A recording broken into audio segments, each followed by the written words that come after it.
예배 자리에 잘 나오셨습니다. 아주 중요한 내용이 마태복음 27장 45절부터 있는 내용입니다. 이 내용만 잘 이해해도 기독교를 거의 한 50%는 이해했다 할 정도의 아주 중요한 내용이 있어요. 여러분에게 아마 특별한 은혜가 있어서 이렇게 예배 자리에 있는 줄 믿습니다. 오늘 말씀의 제목은 새 시간의 어두움입니다. 새 시간의 어두움. 따라해볼까요? 새 시간의 어두움. 새 시간의 어두움. 45절을 같이 봅니다. 제6시로부터 온 땅에 어둠이 임하여 제9시까지 계속되더니 아멘. 어둠은 원래 하나님의 진노를 상징하는 단어로 많이 사용됩니다. 천둥번개가 치는 날, 제가 어릴 때 천둥번개가 치면 꼭 무슨 일이 발생했냐, 정전이 됐어요.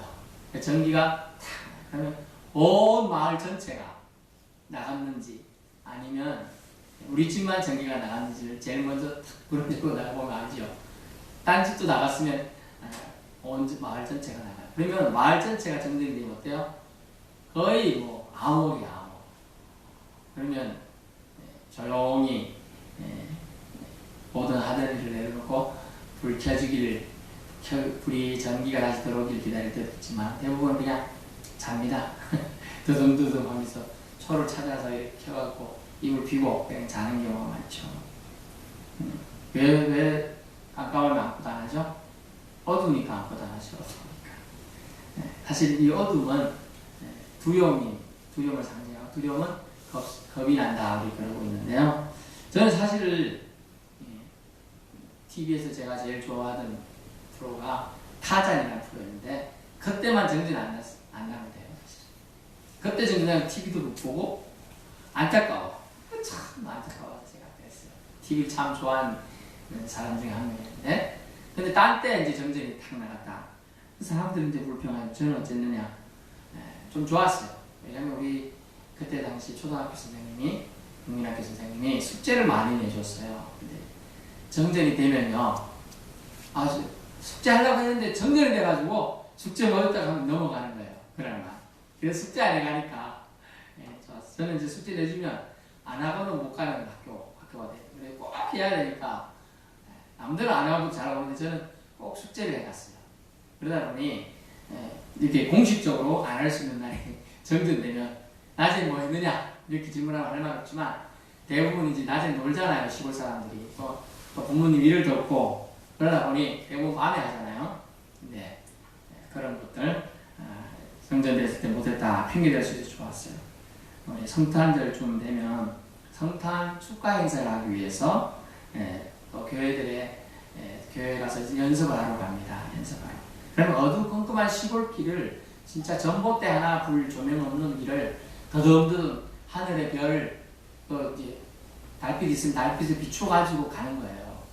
그때 좀 잘 사는 집이야 후레쉬라는 게 있지. 후레쉬도 없고 핸드폰도 당연히 없죠. 그냥 가는 거예요. 이렇게 자기 얼굴빛에 비춰가지고 이 길을 보고 가는, 여러분 안 해보셨군요. 자기 얼굴빛에 손바닥에 비춰서 앞길 비춰서 가보세요. 그래가지고 교회를 더듬더듬 이제 가는 거예요. 그러면 가면 교회 이제 성탄 좀 됐으니까 트리가 저렇게 있습니다. 자, 멀리서부터 보여요. 그거는 그 빛만 보고 가는 거예요. 저기가 교회다 이렇게 가는 거죠. 어둠은 빛과 상반돼요. 어둠은 빛이 오면 떠나게 돼 있어요. 근데 오늘 본문에 온 땅에 어둠이 임했는데 잠깐 임한 게 아니고요. 전기가 없어져가지고 없어진 게 아니고 온 땅에 어둠이 6시부터 9시까지 계속되었다. 6시는 우리나라 한국 시간으로 12시를 말합니다. 난 12시부터 오후 3시까지 어둠이 긴 장시간 3시간이나 어둠이 깔려있었던 거죠. 그때 전기시설이 있는 것도 아니고요. 갑자기 12시면 몇 시죠? 대낮에 햇불을 준비하려면 만무하잖아요?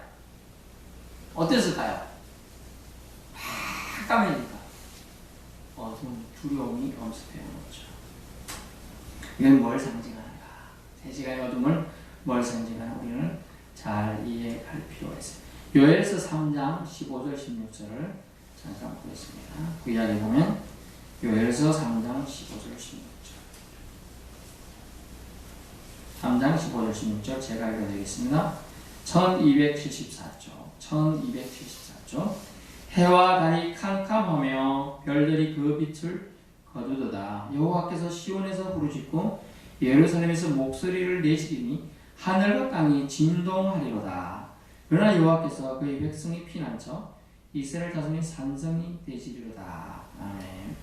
해와 달이 캄캄하며 별들이 그 빛을 거두는 날이 바로 어리라. 근데 그 날이 지금 3시간 동안 지구 시계로 3시간 동안 온 땅에 임했어요. 우리가 잠깐은 참을 수 있잖아요. 5분 멈춰서 1시간. 그러면 모든 사람의 컨디션이 좋나요? 화장실도 가야 되고 막 그런데 이게 문제가 생기는 거예요. 가령 자고도다. 또 그 예수님 어디서 십자가에 매달렸죠? 골고다. 언덕이란 말이에요. 평진 아니란 말이에요. 조금만 잘못하면 발들이 자빠질 수 있고 넘어질 수 있는 환경 속에 수십 명에서 수백 명의 사람이 그것을 보고 있었는데 이건 아수라장이 되겠죠. 3시간의 어둠입니다. 첫 번째 이 어둠을 3시간의 어둠을 뭘 상징하냐. 첫 번째 그리스도께서 어둠의 권세와 이 3시간 동안 싸우시는 것을 나타내요.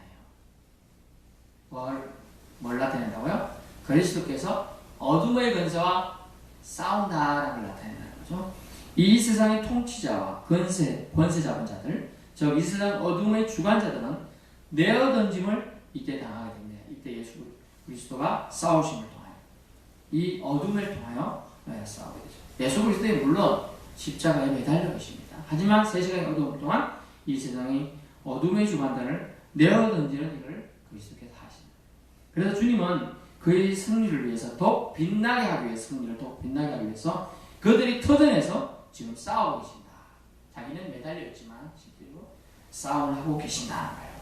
두 번째, 이 3시간의 어둠이 상징하는 뭡니까? 그가, 즉 예수님이 지금 하늘 아버지의 위로를 받지 못하고 계시다는 걸 나타내요. 사실. 왜냐하면 세례받을 때 어딨죠? 하늘에서 소리가 들려서 뭐랬죠? 이는 내 사랑하는 아들이니 너희는 저의 말을 들으라 라고 하는 그런 음성도 들려주시고 성령이 비둘기처럼 내려오는 형체도 보여주시겠는데 정작 아들이 최고의 수준의 고통을 받고 있는 시간에는 하나님께서는 침묵하고 계셨어요. 침묵하고 계셨다.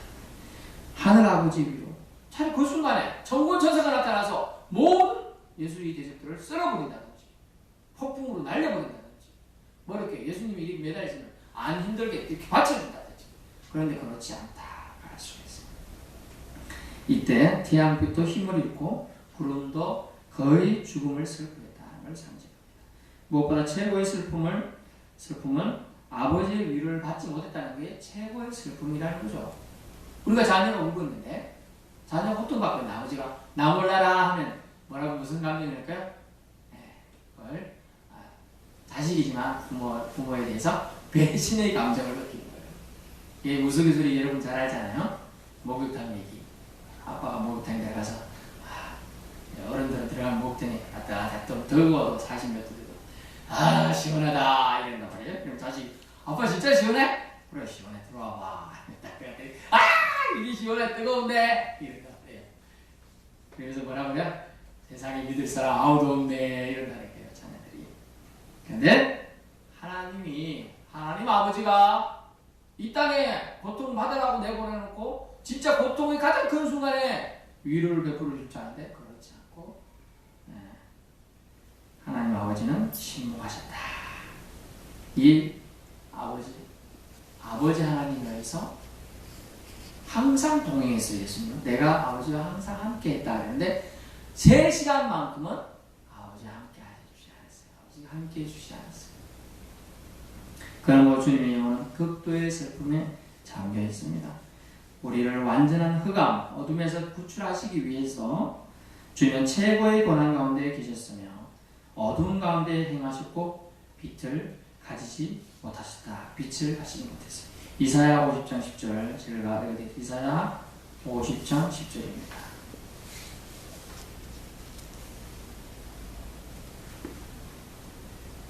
너희 중에 여호와를 경외하며 그의 종의 목소리를 청종하는 자가 누구냐? 흑암 중에 행하여 빛이 없는 자라도 여호와 이름을 의뢰하며 자기 하나님께 의지할지어다. 아멘. 흑암 중에 행하며 빛이 없는 자라도 여호와 이름을 의뢰하여 자기 하나님께 의지하며 주님이 도와주시겠다는 이런 의미인데, 자신이 가진 사랑하여 이 땅에 보낸 하나님의 아들 예수 그리스도에게는 이 빛을 거두셨다는 걸 알려주고 있습니다. 이 어둠이 지속된 3시간 동안 주님은 한마디 말씀도 하지 않으셨다는 걸 여러분 성경을 주의 깊게 읽으면 알 수 있어요. 어둡다, 답답하다, 날 왜 이렇게 매달리게 하셨나, 이런 말씀 안 하셨다는 거죠. 그러면서 주님은 주님 자신이 이것을 감당하십니다. 그런데 그것은 누구 때문에? 저와 여러분 때문에. 그 자신이 죄 때문이 아닙니다. 주님 자신이 죄 때문이 아니라 사람의 죄 때문에 하나님께 실어버림을 당하시며 이 3시간을 보내셨다는 거죠. 하나님께서 이 땅에 사람을 창조하신 후에 이와 같이 어둡고 두려운 장면이 3시간이나 계속된 일은 없었습니다. 그것은 사람의 구속과 구원의 위대한 사건의 기점이 바로 이 시간이라는 거죠. 위대한 사건의 고비, 즉 사람을 구속하느냐, 구원의 위대한 사건을 계속 완성할 수 있느냐 하는 기점이 이 3시간에 있었다는 거예요. 사실 엄청난 의미들이 부여되죠. 또 그 후에 세 번째 뭐냐면, 주님은 이제 마지막으로 우리에게 교훈을 하시는데, 자신의 마지막 단어들을 통하여, 말씀을 통하여 나타내십니다. 주님은 그 마지막 절규를 이제 하십니다. 여러분 보통 죽어가는 사람 어떻죠? 여러분 본 적이 없죠? 숨을 대부분이 잘 못 쉬고요. 기운이 없습니다. 그래서 말하면 TV나 드라마 보면 되게 뭐라고 말하는데 이만 가까이 가서 들어야 들을 수 있고 못 듣기도 합니다. 그런데 예수님은 마지막 순간에 말씀하시는데 마지막이 절규였어요. 그러면서 절규하시고 숨지셨다. 첫 언약을 깬 형벌은 죽음입니다, 여러분. 근데 그 첫 언약을 깬 사람의 죽음을 새 언약을 통하여 살려주는 것을 속죄라고 해요. 속죄하기 위해서 주님은 마지막 절규를 하시면서 숨지시는데요. 그 마지막 절규의 내용을 통해서 우리에게 교훈을 주고 있습니다. 그건 뭐냐면 말씀의 인용을 하면서 기도하셨다는 거예요. 이게 중요한 거예요, 여러분. 시편 22편 1절에 있는 내용을 통하여 주님은 기도하셨어요. 절규하셨어요, 사실 기도를. 본문 말씀을 봅니다. 46절 제90중에 예수께서 크게 소리질러 이르되 엘리 라마 사박다니 하시니 이는 곧 나의 하나님 어찌하여 나를 버리셨나이까 하는 것이라. 이런 절규를 마지막으로 그는 하셨어요. 50절 나옵니다. 예수께서 다시 크게 소리 지르시고 영원히 떠나시니라. 근데 이 병행구절 누가복음 23장 45절 경우에 44절 이후에 좀 보면 나오는 내용인데, 정확하게 누가복음 23장 46절에 나오는데요. 다시 크게 소리 지르시고, 어떻게 소리 지르는 내용이 거기 나와요. 뭐라고 나와요? 아버지여 내 영혼을 아버지 손에 부탁하나이다 라고 말씀하시고 영원히 떠나시게 되는 겁니다. 힘이 넘쳐요? 그럼 매달려 있는 힘이 넘칠까요? 창에 찔리고 채찍에 맞고, 사실 얼마나 기운이 없으면 보통 사람 십자가 선택할 때 다 자기가 지고 간다 그래요. 그 무거워도 이렇게 키고 그 정도로 갈 수 있다는 거죠. 그런데 요즘 질 수가 없었어요. 너무 기운이 빠져. 그 전날 채찍에도 많이 맞고 심한 고문을 당해가지고 기운이란 기운은 하나도 없고, 심지어 마취제 역할을 하는 오늘날 첫 번째 먹으면 지금 포도주도 많은 걸 마시는 걸 거부하시면서 온갖 걸 다 감내하신데 절규할 정도의 힘을 큰 소리를 내시면서 했다는 말. 뭔 뜻을 말합니까? 그것은 생명이 힘이 빠져 죽은 것이 아니라 자발적 맡김에 의한 죽음을 맞이하셨다는 거예요. 원래 정상적인 죽음을 맞는 사람도 힘이 빠져가지고 죽는데 자발적으로 자신이 죽음을 맞이하셨음을 말해주고 있어요. 그리고 오늘 그래서 통해 알 수 있는 것은 주님은 기도하셨는데 마지막 순간에 말씀의 인용을 통하여 기도하셨다. 그러면 우리는 기도할 때 어떻게 되느냐? 말씀, 성경 말씀을 인용하여 기도할 필요성을 예수님이 죽는 순간까지도 우리에게 가르쳐 주셨다는 거예요. 여러분 이걸 평생 동안 기억해야 됩니다. 막 중구난방으로 기도하는 들어주는 게 아니에요. 사실은. 우리 말씀에 근거해서 기도할 때 하나님은 반드시 하나님은 약속을 지키시는 하나님이에요. 언약의 하나님이에요. 우리 말씀에 근거해서 기도해야 한다는 걸 오늘 배우게 됩니다. 지난번에 한번 말씀드렸는데 한 번 더 말씀드립니다. 조여주임 물러 목사님은 5만 번 이상이나 기도 응답을 받았지만 거의 기도의 대원칙이 뭐라고 했습니까? 항상 어떤 기도 제목이 있으면 그 기도 말씀이 응해질 수 있는 하나님이 들어주신다는 약속의 말씀을 먼저 찾고 성경 말씀을 찾는데 며칠이 걸려서라도 그 말씀을 찾았다는 거예요. 그리고 그 말씀에 근거해서 주님 성경 말씀 이런 말씀을 하셨네요. 그래 그 말씀을 하셨으니 이 기도를 통해 주십시오. 만약 예를 든다면 내가 너를 진행하여 불렀더니 너는 내 것이라 이런 말씀이 있어요. 내가 누구 건지 헷갈리고 나는 왜 이 세상에 왔는지 헷갈려가지고 고민하고 있는 사람이 마냥 저는 누구입니까? 이러시면 이 말씀을 찾는 거예요. 에레미야 있는 말씀. 내가 너를 진행하여 불렀다. 너는 내 것이다. 이 말씀을 찾아요. 몇 날 며칠 찾아가지고 오늘날 같으면 컴퓨터 인터넷 다 검색해서 그런 거 찾으면 금방 찾을 수 있지만 예전에 이게 쉬운 게 아니에요. 성경들도 다 따라있고 두루마리 성경이 여기 던졌는데 표시 안 해놓으면 그거 던졌는데 다시 봐야 되고 다시 펴보면 그거네 또 다시 끼고 또 찾아보고 다 뒤져봐야 돼. 수백 번을 찾아봐야 두루마리 그 편지를 찾을 수 있는 거예요. 그 성경을 찾을 수 있는 거예요. 그 말씀을 인용할 수 있는 거예요. 그 말씀을 우리가 알 수 있는 거예요. 결국은 주님은 말씀의 인용을 통한 기도를 통하여 기도의 대원칙을 우리에게 정확하게 오늘 가르쳐주고 계시다는 거예요. 두 번째 사실이 뭐냐? 큰 소리로 기도했음을 말씀해요. 그 큰 소리의 의미를 뭐냐 하면요.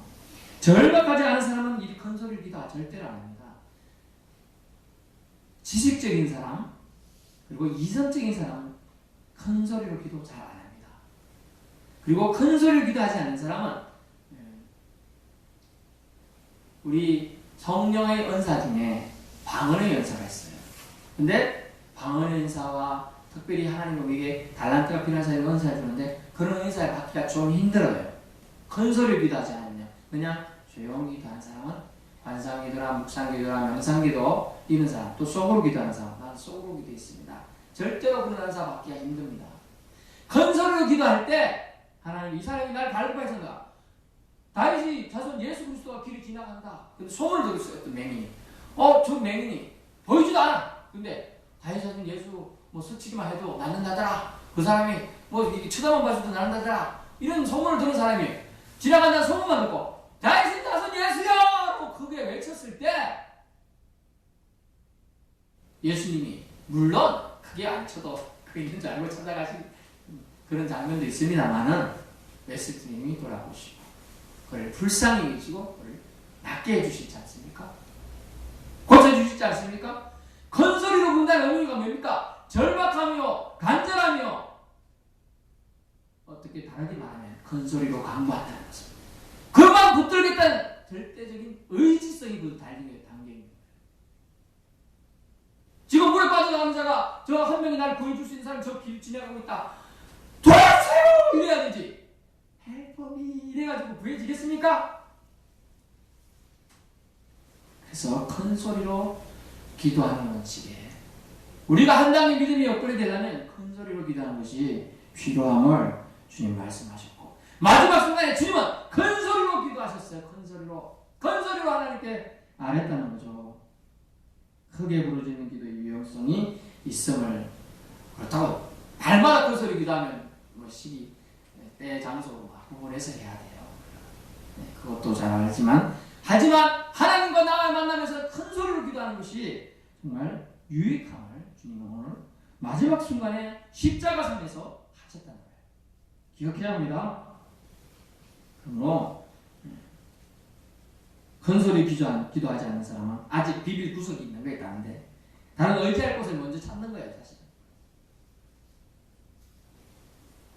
하나님 아빠 도와주세요 이래야지. 하나님 아빠 도와주시면 좋고 안 도와주셔도 할 수 없고 뭐 이래가지고 간절함이 있는 거예요. 큰 소리를 기도하는 간절함이 거기에 담겨있는 게 이거 목소리예요. 그래서 영적인 적들을 공격하는 용기는 큰 소리로 기도하는 자에게 주어지지 담대한 자에게 주어지지 그냥 미미하게 이렇게 하는 사람에게 주어지지 않는다. 결론입니다. 우리 예수님은 잠시 동안 아버지 하나님께 버림을 받으셨습니다. 잠시 동안 낭만 가운데 그냥 두셨어요. 왜? 주님이 어둠의 근세와 싸우는 것을 감당하셔야 했기 때문에. 두 번째는 뭐냐면 우리 예수님은 담보물로서 담보물, 즉 사탄 마귀에게 잠시 내어주는 담보물이 되었어요. 그걸 통하여 하나님의 뜻을 이루기로 원하셨어요. 그래서 저항을 하지 않으셨어요. 뭐라고 해도 말씀하셨어요. 3시간 동안 영적인 버림받는 것은 이런 뭡니까? 가장 비참한 거예요. 가끔 요즘에 나오는 알츠하이머 병 알죠? 그게 뭐예요? 뭐 때문에 무서워해 사람들이? 기억력을 잃어가면서 서서히 죽어가는 병이잖아요. 아니에요? 네. 어쨌든 누군가의 기억에서 잊혀지고 누군가를 기억하지 못한다는 건 슬픈 거예요. 근데 최고의 슬픈 게 뭐냐? 누군가에게 버림받았다는 감정이고 느낌인 거예요. 근데 가장 사랑하고 33년 동안 나와 함께 해주신 하나님 아버지로부터 버림받았다. 가장 비참한 극도의 슬픔을 예수님은 감당하셨어요. 누구 때문에? 저와 여러분 때문에 감당인 줄 믿습니다.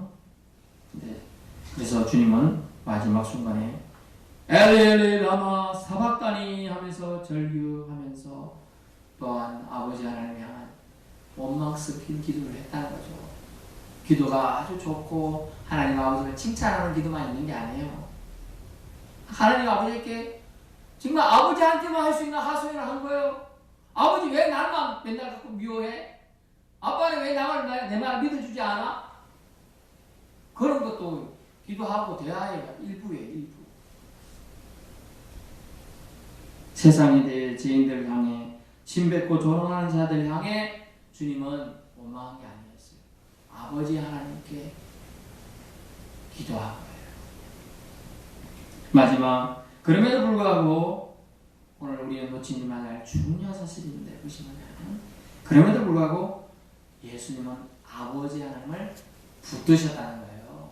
그래서 그 말씀이 뭘까요? 46절 엘리 엘리 라마 사박다니 이 단어에 있는데 뭐입니까? 나의 하나님 나의 하나님이란 이 단어예요. 여러분 미워 죽겠는데 하나님 미워 죽겠는데 나의 하나님 할 수 있겠어요? 꼴도 보기 싫은데 나의 하나님 할 수 있겠냐고 그렇지 않아요. 그럼에도 불구하고 주님은 하나님을 의지하는 단어를 썼어요. 나의 하나님 어찌하여 나를 버리셨나이까. 뒷부분도 중요하지만 나의 하나님이 중요해요. 여러분의 하나님이 되어야 돼요. 목사님이 하나님에 덧치면 안 돼요. 아빠의 하나님이 되면 안 돼요. 엄마의 하나님이 되면 안 돼요. 남편의 하나님이 되면 안 돼요. 아내의 하나님 되면 안 돼요. 전에도 말씀드렸잖아요. 자기 와이프가 와가지고 맨날 하나님 아버지시여 그랬더니 어떤 남편에 따라서 하나님 자민이시여 이랬다는 거예요. 나의 하나님이 되어야 된다는 거예요. 나의 하나님. 그럼에도 불구하고 우리는 아버지 하나님을 붙든 예수님의 믿음을, 예수님의 그 신실한 하나님에 대한 사랑을 본받아야 한다는 거죠. 고통 중에도 그럼에도 불구하고 하나님 여전히, 즉 예수님은 여전히 예수님이 하나님을 고백하고 있다는 거예요. 이것이 중요합니다. 우리도 낙심되고 힘들 때에도 예수님처럼 끝까지 아버지 되신 하나님만은 절대 놓지 말고 굳게 잡아야 될 줄로 믿습니다. 나의 하나님, 나의 하나님으로 고백하면서 끝까지 붙듭시다. 아멘. 주님은 3시간 동안 힘겨워 어둠과 영적인 싸움을 하셨습니다. 우리를 어둠에서 건져주시기 위해서 말입니다. 그럼 우리도 예수님처럼 아버지 하나님을 붙드는 귀한 은혜의 사람들 되시기를 예수님 이름으로 축원합니다. 사랑해 주님 감사합니다. 우리 주님의 성도